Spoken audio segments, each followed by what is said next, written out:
Good morning, students, and welcome to your English class. Today we are going to take up the topic nouns and its kinds.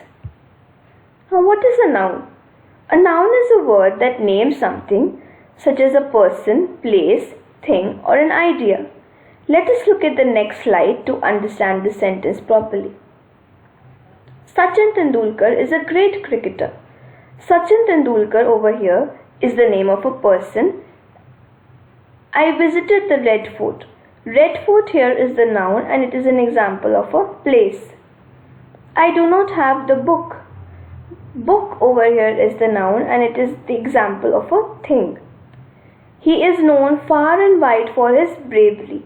Bravery over here is the noun and it is an example of an idea or a concept. Classification of nouns. Now we will take up common nouns and proper nouns side by side to understand them properly. What is a common noun? These are general names of people, animals, places or things. They are common names belonging to a particular group. Proper nouns. They are specific names of people, places or things. Now look at the word general in common nouns and specific in proper nouns and pay attention to that. Now let us look at the example to understand these two sections together. Let's say I ask you a question. Which is the largest continent? And you answer, Asia is the largest continent. Over here, continent is a common noun because it is a general name given to a mass of land, a big mass of land. Continent over here can be any continent because it's a general name given to a big mass of land like Europe, North America, South America, Asia. Okay? And in the sentence beside it, Asia is a proper noun because it is a specific name of a specific continent. Hence, it is a proper noun. Let us look at the next example which is given side by side. I would like to eat a chocolate. Now, chocolate is a general name of something that you eat. And the example beside it is, I would like to eat Snickers. Snickers is a specific name of a particular chocolate. Hence, it is a proper noun. Abstract nouns. They are the names of feelings and ideas. They are things that can be experienced or felt but not seen or touched. Now, abstract nouns are names of feelings or ideas. They cannot be touched. They cannot be seen, but they can only be experienced or felt. Abstract nouns cannot be held in your hand in physical form. They can only be felt or experienced. Let us look at the examples. He has the ability to win the competition. Do not take advantage of my kindness. She is known far and wide for her beauty. Don't lie to me. Now, over here, the words which are underlined, ability, advantage, beauty, and lie, are examples of abstract nouns because they are ideas or concepts. They are feelings. They cannot be felt. They can only be felt and experienced, not seen or touched physically. Collective nouns. They are names of a group of people or a set of animals or things considered a unit. Now, let's say for example, I say cattle. And let's say for example, I say sheep. Sheep is only one sheep. But when I say collectively, there are a lot of sheep. There is a herd of sheep or a herd of cattle. So herd over here is a collective noun which we give to a lot of sheep that are present in a particular place as a single unit. Now let us look at some examples of collective nouns. A band of men, a cast of actors, a stack of librarians, a sentence of judges, a galaxy of beauties, a bevy of girls, a choir of singers, a hack of smokers. Now over here, men, actors, librarians, judges and so on are people, and they are examples of collective nouns which are related to people. Now let us look at the next one, animals. They are examples of collective nouns for animals, a colony of gulls, a brood of hens, a flight of birds, a flock of turkeys, a group of guinea pigs, a litter of cubs, a kennel of dogs, a sloth of bears. The next one, a batch of cakes, a bottle of milk, a bowl of rice, a box of cereal, a can of soda, a carton of milk, a cup of tea. Now cakes, milk, rice and so on, they are examples of things, hence they are examples of collective nouns related to things. Now we will take up countable and uncountable nouns side by side to understand them properly. What is a countable noun?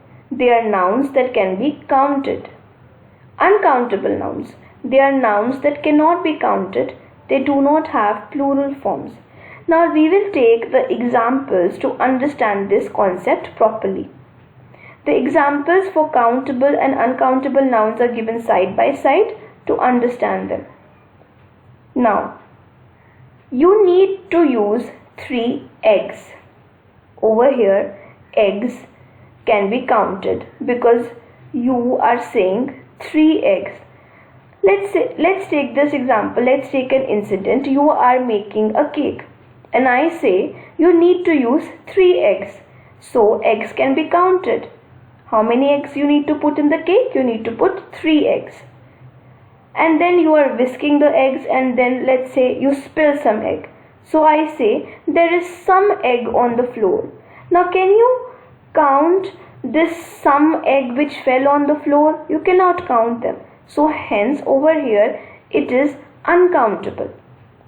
Let us see the next example. There is a hair in my soup and I am going to wash my hair. Now let's see, you are drinking a bowl of soup and one hair fell in your soup. So over here hair can be counted because it is one hair, and when you say I am going to wash my hair, you cannot really count the number of hair which is on your head. Hence over here hair is an uncountable noun. Now we will understand possessive nouns. They are used to show belonging or possession. We can use apostrophe or apostrophe s with nouns to show possession. Now, possession noun, they tell you that a particular thing belongs to a particular person. Now we will take 3 instances, 3 subparts to understand possessive nouns properly. For plural nouns ending with s, we add the apostrophe after the noun to show possession. Now, let us look at the example to understand this. We saw the lion's footprint on the trail. Now, lions over here is plural. There is not one lion, there are more than one lions, and you saw the lion's footprint on the trail. So, you will put the apostrophe after lions, because lions is a plural noun and it ends in an s. The next one, when a proper noun ends in s, the apostrophe comes after s. Now over here in this sentence, this is James's hat. Now James over here is a proper noun and it ends in an s.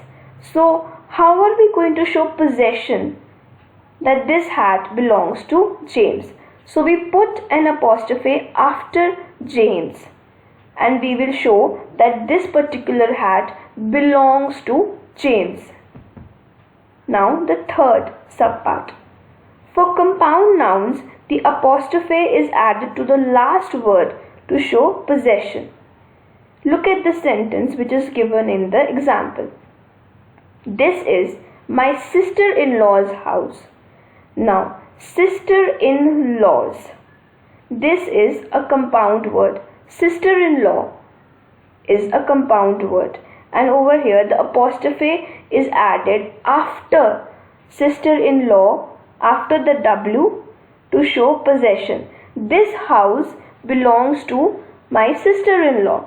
So to show possession, we will add apostrophe after the entire compound word. Now this marks the end of my video. I hope you understood it properly. Thank you for watching.